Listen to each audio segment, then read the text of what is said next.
नई परख पर आप सब लोगों का स्वागत है। हमारे साथ वरिष्ठ पत्रकार आनंद वर्धन जी हैं। आनंद सर नमस्कार। और हम इनसे बातचीत करेंगे उत्तर प्रदेश की राजनीति के बारे में। उत्तर प्रदेश की राजनीति में आनंद सर, पीछे काफ़ी इस बात की चर्चा हो रही थी कि जो 10 राज्यों 10 विधानसभा चुनाव होने वाले हैं, 10 सीटों पर उपचुनाव, वो योगी आदित्यनाथ के भविष्य का फैसला करेंगे। और अभी ऐसा लग रहा है कि वो थोड़े समय के लिए टाल दिया गया है और एक तरीके से शायद ध्रुवीकरण करने की छूट दी गई है योगी आदित्यनाथ को, या कुछ और घटित हो रहा है। तो आखिर अभी जो यूपी की राजनीति में चल रहा है उसे हम कैसे डिकोड करें, कैसे समझें? देखिए, दो चीजें हैं यूपी की राजनीति में बिल्कुल साफ इस समय हो गया है। दो ध्रुव हो गए हैं कमल जी। एक ध्रुव यह है कि एक तरफ अखिलेश खड़े हैं। अखिलेश के साथ एक एडवांटेज अखिलेश को यह है कि अखिलेश इंडिया गठबंधन के सबसे बड़े, मतलब कांग्रेस के बाद सबसे बड़े घटक दल के नेता हैं। और दूसरी एडवांटेज यह है कि अखिलेश अपना कद रोज बढ़ाते जा रहे हैं।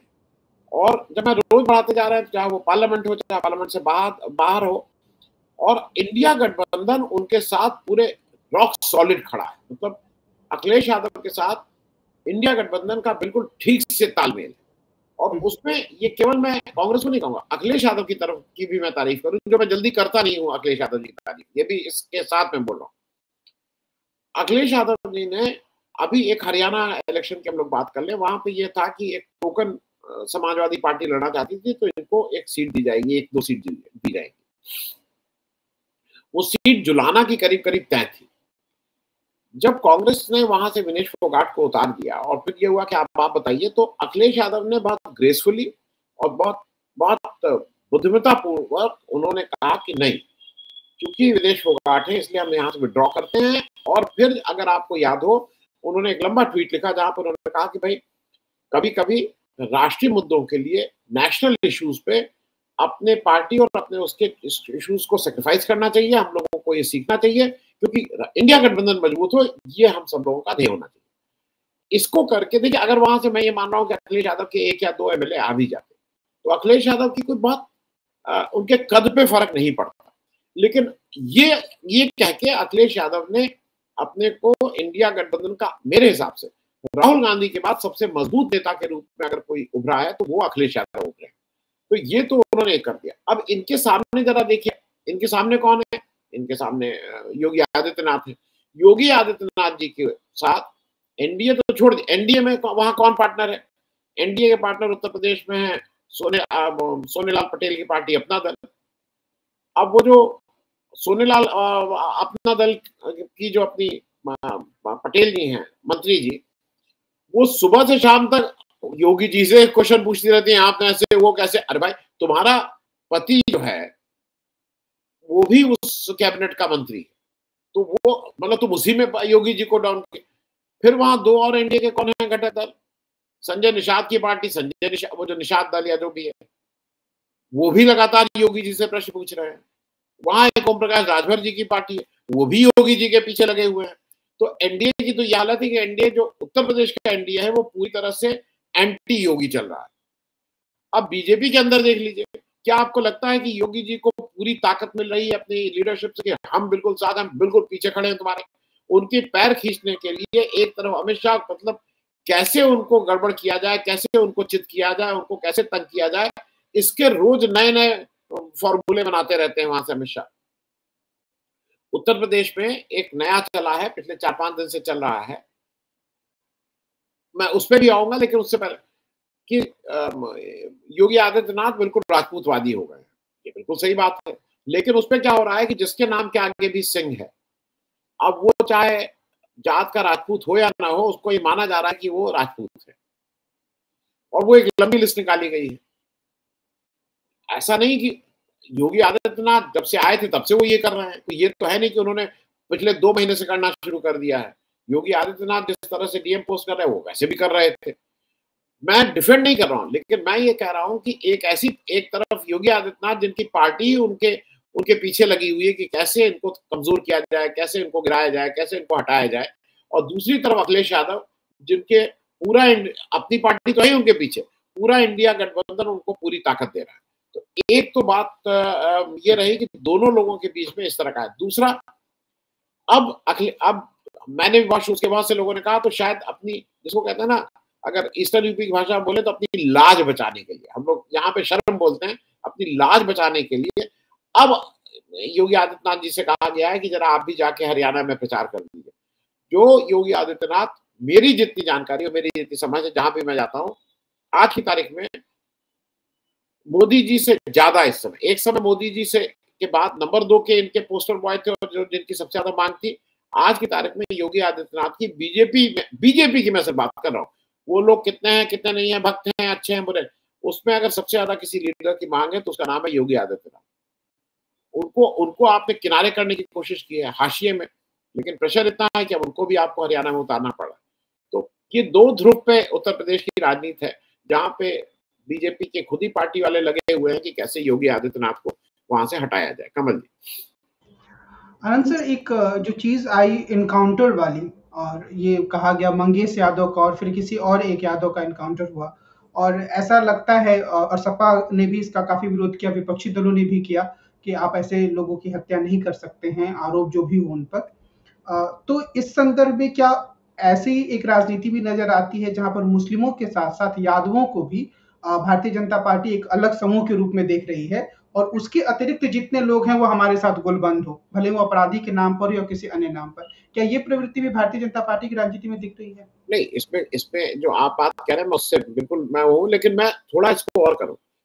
मंगेश यादव की हत्या, बिल्कुल मंगेश यादव ही का नाम लिया, मतलब मंगेश यादव को आपने टारगेट किया, उसका इनकाउंटर कर दिया। जो उसका मेन अभियुक्त था विपिन सिंह, अगर मैं गलत नहीं हूँ, उसके पास ज्यादा मुकदमे थे, वो ज्यादा हीनियस क्राइम किया हुआ था, ज्यादा वांटेड था, उसके पैर में गोली मार के, मतलब जो राजपूत 2-4 थे उनके, वो सब जात के थे। वो ऐसा नहीं, देखिए बदमाशों के पहले मैं बता दूं, ये जितने बदमाश लफंगे ये लुच्चे होते हैं, इन सबकी कोई जात आत नहीं होती, ये सब एक ही जात के होते हैं। लेकिन विपिन सिंह को उन्होंने ये बिल्कुल किया, उनको अगर यही इनकाउंटर पर से इनकाउंटर के अगेंस्ट में, ये इनकाउंटर करने का जो जो ट्रिगर हैप्पी लोग हैं और जिनको बहुत अच्छा लगता है कि ये त्वरित न्याय हो रहा है, ये बिल्कुल गैर वाजिब बात है कि किसी भी डेमोक्रेसी नहीं, कोई भी ऐसी जगह जहां इंसानियत हो, वहां पे आपको ये हक ही नहीं है ये करने का। ये कोई राजा का वो थोड़ी, और आप राजा भी नहीं है। तो पहली चीज तो इसकी बात करूं। दूसरी बात ये भी है कि जो योगी आदित्यनाथ जी के अगल बगल जो उनका एक सूचना सलाहकारों की एक टीम है, वो मेरे हिसाब से काफी इनकॉम्पिटेंट है। मैं यूज वर्ड कर रहा हूं जानबूझ के, वो इनकॉम्पिटेंट जब मैं बोल रहा हूं उसका कारण ये है, उत्तर प्रदेश में अभी एक 10 दिन पहले हर साल एक उत्तर प्रदेश मान्यता प्राप्त पत्रकार जो एसोसिएशन है उसका इलेक्शन होता है। वो काफी उसमें लोगों की रुचि होती है, आप भी जानते हैं, वहां जैसे दिल्ली में होता है, लोगों की रुचि होती है कौन जीतेगा कौन हारेगा। यहाँ उसका इलेक्शन था, उसमें जो इनके मुख्य सलाहकार हैं, जो सूचना निदेशक हैं, ये सब लोग भी इन्वॉल्व हो गए थे। जो मुझे लगता है कि योगी जी को इनको रोकना चाहिए था। चीफ मिनिस्टर या वहां का कोई आदमी एक पत्रकारों के इलेक्शन में पार्टी बने, ये मेरे ख्याल में टैक्टिकली बिल्कुल गलत बात थी। और वो भी समझ लीजिए, वो लोग इस पूरे इलेक्शन में इन्वॉल्व हुए और इतने निकम्मे हैं कि इलेक्शन हार भी गए। मतलब जो हेमंत तिवारी जी, जो पिछले 5 या 6 बार से हैं से प्रेसिडेंट थे, उन्होंने और ज्यादा बड़ी मार्जिन से इलेक्शन जीत गए। अब इन लोगों को या तो खुद ही इस्तीफा देके हट जाना चाहिए था या योगी जी को हटा देना चाहिए था। ये जो सारे लोग हैं, उन्होंने अभी 2 एफआईआर करा दी, एक महिला पत्रकार के ऊपर और एक मतलब 2 पत्रकारों पर एफआईआर करा दी। और जुर्म क्या है, क्योंकि उन्होंने एक ट्वीट कर दिया था और वो ट्वीट वो रीट्वीट किया था। वो ट्वीट बहुत दिनों से 4-5-6 दिन से लखनऊ में सर्कुलेट हो रहा है कि कितने राजपूत अफसरों का योगी आदित्यनाथ जी के उसमें क्या क्या, कौन डीएम है और कौन चीफ सेक्रेटरी है और कौन आईजी है कौन डीआईजी है, एक कुछ सर्कुलेट हो रहा है। उन्होंने वो कोई उनके द्वारा रचित नहीं, उन्होंने उसको रीट्वीट किया था। अब कहा जा रहा है कि उस ट्वीट को अखिलेश यादव ने रीट्वीट कर दिया। मेरे हिसाब से नहीं। तो ये जो इनके अगल बगल के लोग हैं, यही देखिए हो क्या रहा है कि जो बड़े जगह पे लोग पहुंच जाते हैं, उनके शायद एक अगल बगल का काकस एक ऐसा हो जाता है जो बाहर की बातें नहीं आने देता है। तो ये जो सूचना निदेशक, सूचना सलाहकार की एक लंबी फौज है, उनका कहीं कोई ग्राउंड से कुछ मतलब नहीं है। मेरे हिसाब से सूचना सलाहकार या सूचना जो इस तरह के पद पे बैठे हैं, उनको ऑल पार्टी होना चाहिए था, उनका सबसे संबंध होना चाहिए था, उनको हर एक से बातचीत करनी चाहिए थी। उसकी जगह इन लोग अपने जागीरदार की तरह उसको चला रहे हैं और उसका हर्ष आप देख ही रहे हैं।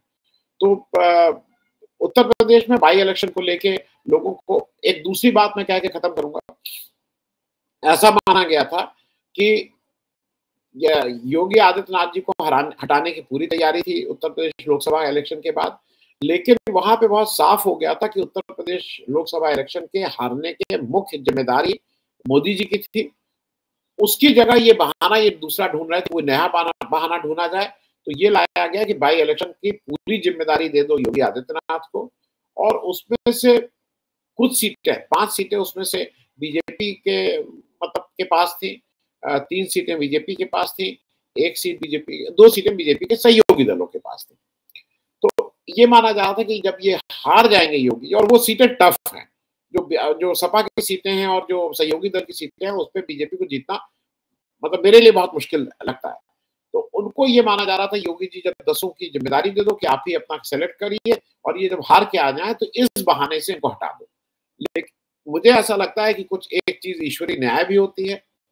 ये खुद इस बुरी तरह से जब जम्मू कश्मीर और हरियाणा, जो ऐसा लगता है जब ये सब अटकलों की बात कर रहे हैं कि अगर ये में हार के आ रहे हैं तो शायद योगी जी हारे चाहे जीते बाई इलेक्शन, अब उनको इस ग्राउंड पे हटाना तो इनको मुश्किल होगा। अब ऐसे तो जो चाहे वो कर सकते हैं, लेकिन इस ग्राउंड पे हटाना आसान नहीं होगा। कमल जी, एक सवाल मेरे मन में आ रहा था जो आज की बातचीत के लिए आखिरी सवाल भी है कि आमतौर पर जो मेरे मित्र हैं जो योगी आदित्यनाथ के समर्थक हैं, भारतीय जनता पार्टी के भी समर्थक हैं, उनका ये कहना होता है कि उनके हिसाब से वो सही है कि वो हिंदू पोलराइजेशन की राजनीति करते हैं, मेरे हिसाब से वो गलत है। लेकिन उनका ये कहना है कि इन सब चीजों को छोड़ भी दिया जाए तो योगी आदित्यनाथ पे आप रुपए पैसे की बेईमानी का आरोप नहीं लगा सकते। आप उनकी इस छवि से जुड़ी इस चीज को एक मिथक मानते हैं, या फिर ये सच में ऐसा है कि नरेंद्र मोदी की तुलना में वो इस मामले में ज्यादा अंक हासिल कर लेते हैं, कि वो थोड़े ईमानदार किस्म के? उसका देखिए, इसमें कहीं कोई दो राय नहीं कि योगी आदित्यनाथ के ऊपर 1 रुपए के भी बेईमानी का आरोप नहीं, वो नहीं करते।